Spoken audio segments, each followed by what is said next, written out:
കാമാക്ഷി ഗ്രാമപഞ്ചായത്ത് വയോജനങ്ങൾക്കും ഭിന്നശേഷി വിഭാഗത്തിൽപ്പെട്ടവർക്കും സൗജന്യമായി സഹായ ഉപകരണങ്ങൾ വിതരണം ചെയ്തു. പഞ്ചായത്ത് ഹാളിൽ സംഘടിപ്പിച്ച സഹായ പദ്ധതി 2025 ഉദ്ഘാടനം ജില്ലാ പഞ്ചായത്ത് ആസൂത്രണ സമിതി ഉപാധ്യക്ഷൻ CV വർഗീസ് നിർവഹിച്ചു.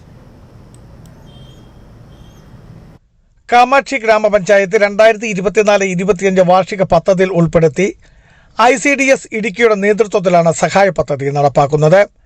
പ്രത്യേക ക്യാമ്പ് വഴി തിരഞ്ഞെടുക്കപ്പെട്ട വയോജനങ്ങൾക്കും ഭിന്നശേഷി വിഭാഗത്തിൽപ്പെട്ടവർക്കുമാണ് സഹായ ഉപകരണങ്ങൾ വിതരണം ചെയ്യുന്നത്. 8,19,000 രൂപയാണ് പഞ്ചായത്ത് ഈ വർഷം പദ്ധതിക്കായി മാറ്റിവെച്ചിട്ടുള്ളത്. തങ്കമണി പഞ്ചായത്ത് ഹാളിൽ സംഘടിപ്പിച്ച സഹായ ഉപകരണങ്ങളുടെ വിതരണ ഉദ്ഘാടനം ജില്ലാ പഞ്ചായത്ത് ആസൂത്രണ സമിതി ഉപാധ്യക്ഷൻ CV വർഗീസ് ഉദ്ഘാടനം ചെയ്തു. മാതൃകാപരമായി പ്രവർത്തിക്കുന്ന പഞ്ചായത്തിനെ പ്രത്യേകം അഭിനന്ദിക്കുന്നു. കൂട്ടായ പരിശ്രമത്തിലൂടെ നമുക്ക് സഹായകരമാണ്. ആ സഹായ പ്രവർത്തനം സംഘടിപ്പിച്ച് പ്രത്യേകിച്ച് NCC കുട്ടികളെ ഞാൻ പ്രത്യേകം അഭിനന്ദിക്കുന്നു. അവർക്കെല്ലാം മനുഷ്യബോധത്തിൽ അധിഷ്ഠിതമായ മനുഷ്യ സ്നേഹത്തിൽ സാന്ത്വന പരിചരണ പ്രവർത്തനമാണ് ഒരു മനുഷ്യന്റെ സ്നേഹത്തിന്റെ ഏറ്റവും അനിവാര്യത എന്ന ബോധത്തിലേക്ക് എത്തിക്കാൻ നിങ്ങൾ നടത്തുന്ന ഈ പരിശ്രമത്തെ പ്രത്യേകമായി അഭിനന്ദിച്ചുകൊണ്ട് പഞ്ചായത്തിലെ 102 വയോജനങ്ങൾക്കും 23 ഭിന്നശേഷി വിഭാഗത്തിൽപ്പെട്ടവർക്കും സഹായം ലഭിച്ചു.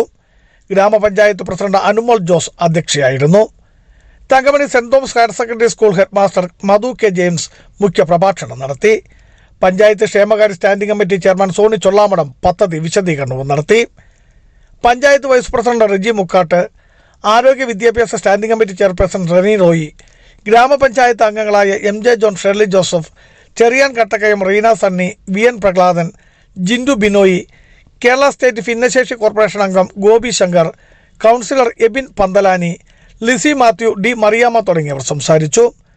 Thankamani saint Thomas higher secondary സ്കൂളിലെ ജൂനിയർ NCC കേഡറ്റുകൾ പരിപാടികൾക്ക് സഹായവും നൽകി.